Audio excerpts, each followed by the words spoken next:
Hej och välkommen till veckans avsnitt utav Bandjournalen där du hittar det senaste och mest intressanta som rör Kiss.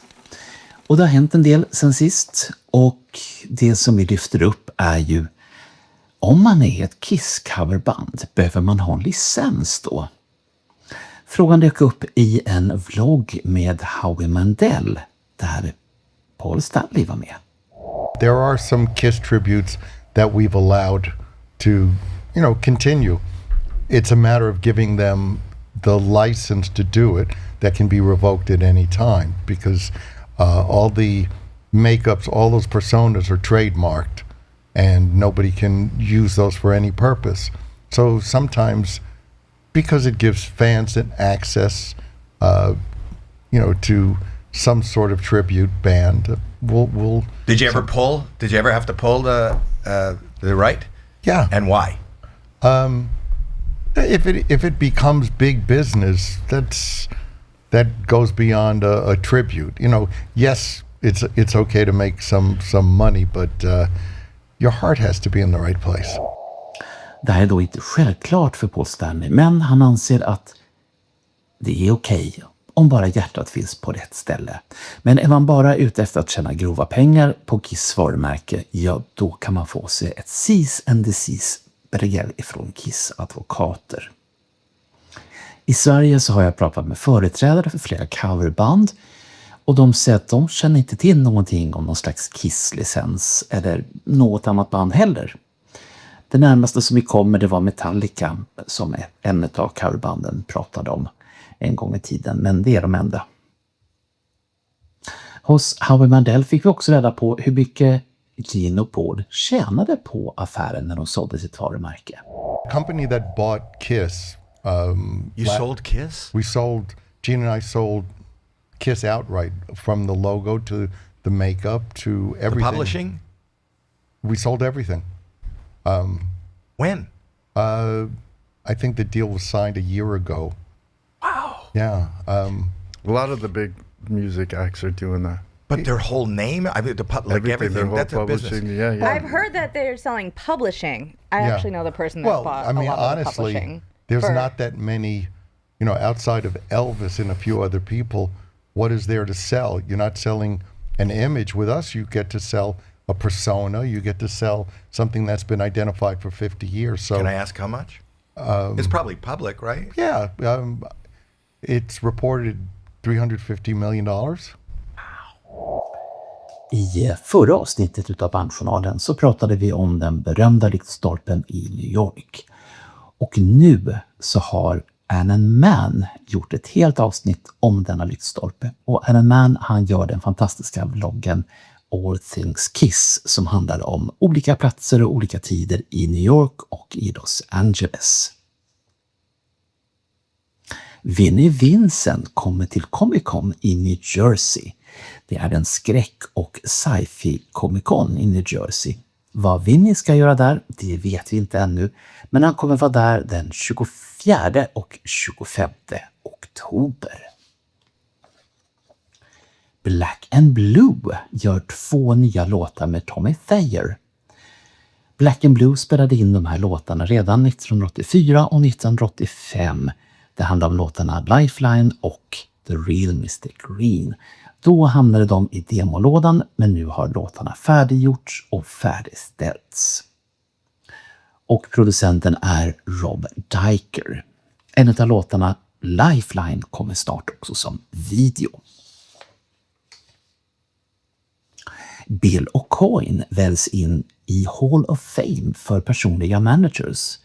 Det här sker den 28 oktober på Palm Casino Resort i Las Vegas.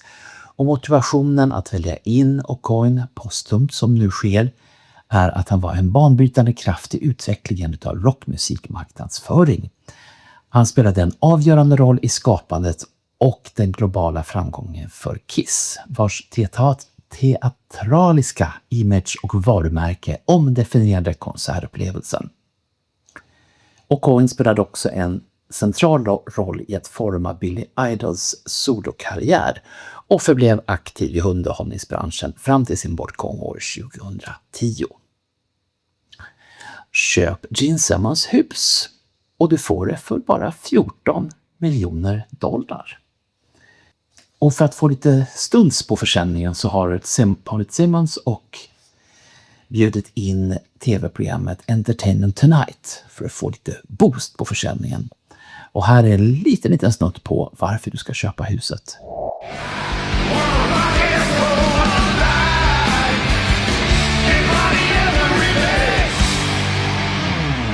So Gene, why are you selling this beautiful home in Beverly Hills? Well, I'll tell you something, we're just never here. There's just not enough time, and the wifey wanted to be near the water. So we moved out to Malibu. Really? I just want peace and quiet. So when you feed the beast, when you give the wife anything she wants, then you have peace and quiet. And then you die. That's all there is. Okay, when did you get this house? Only a few years ago. We bought it. Your wife is very shrewd, by the way. This is a great house. She's a great real estate. Insatiable appetite. Insatiable appetite. She wants the stuff that she wants, and it's my job to make her happy. So I'm the horse that pulls the stuff. I can't give birth. She makes beautiful children. I exchange hard work for that, makes her happy. But I figured out a long time ago how to make this all work. I wake up in the morning, I look at my lovely wife, and I say, I'm sorry. And then the rest of the day just works much better. You just apologize. And then you die. Well, that marital philosophy has worked so far for Gene Simmons and Shannon Tweed, who have been together 42 years. But in order to keep Gene's happy wife and happy life, the Kiss legend, who's worth an estimated $400 million, is listing one of his many homes with Compass Realty. The nearly 8,000 square foot modern Beverly Hills masterpiece costs just under $14 million. What is cool about getting the house of Gene and Shannon? Well, forget about the celebrity part of it. No, that's a big deal. Well, that's a big deal. Let's be honest. Well, we are kind of a big deal, but you are 5 minutes from Sunset Boulevard and the Beverly Hills Hotel. You're 5 minutes from the Valley. You're 1 block from Coldwater. So in terms of somebody who needs to get somewhere fast, you don't have to fight traffic, you're there. The other thing is there are literally no neighbors on this. We've had such wonderful times here, but the wifey wanted to, can't I go out to Malibu? Yes, you can.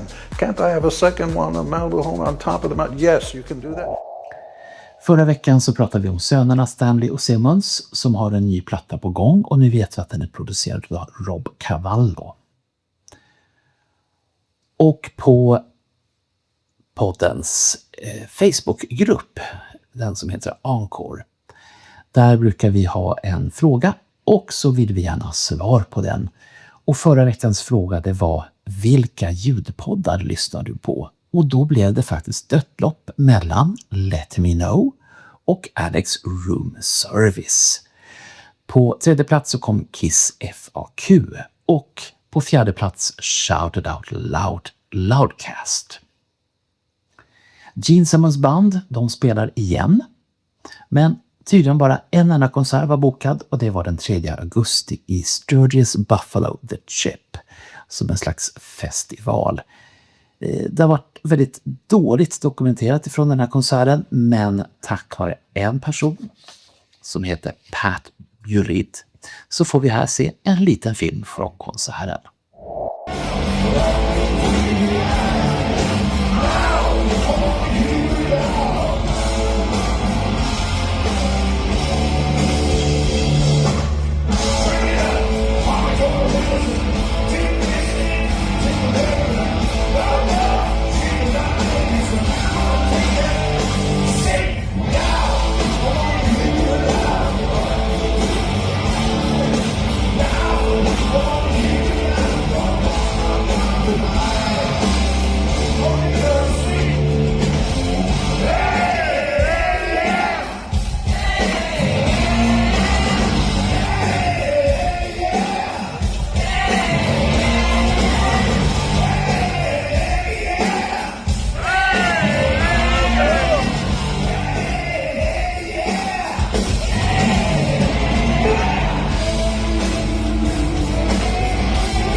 Plattan Bomb bytte namn till The Originals.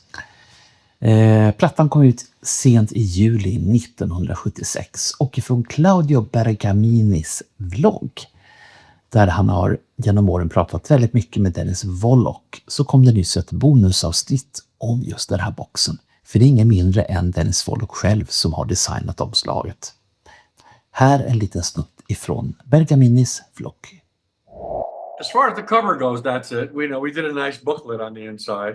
Did you pick all the goodies that come inside? I mean, did you decide, because he has a lot of things inside. He has a little booklet that is in sepia tone, and he has we tried to give it a vintage look because it was, looking back in their recording history all the way back. Plattan skulle enligt Vollock ha hetat Bomb, och den skulle ha kommit efter Destroyer. Så ni kan ju tänka er Bomb och Destroyer. Men sen börjar man leka med ett annat namn och det blir slutligen The Originals. Samtidigt så nämner Vollock att det var han som designade Rocksteady-loggan. Och en Vincent Di Gerlando designade Aucoin-loggan och även Kiss Army-loggan för de som är lite kalenderlitare. Och för att prata om Kiss-kalendrar så ska vi ta och titta i den kommande kalendern från en gång i tiden, nämligen den 9 augusti 1995. Kiss spelade då in sin Kiss Unplugged i Sony Studios i New York City. Det här uppmärksammas nu på flera håll, bland annat hos Bruce Kulick, Kiss FAQ och några tillställen. Det är viktigt att känna till att konserten visades först på MTV i oktober och plattan, för det kom en sån också, kom ut i mars 1996. Så det finns gott om tid att planera ditt firande utav denna skapelse. Och den 10 augusti 1973, det var det datumet som Bill Aucoin upptäckte och senare blev Kiss manager. Och det här, det var allt för den här gången. Vi syns igen nästa gång.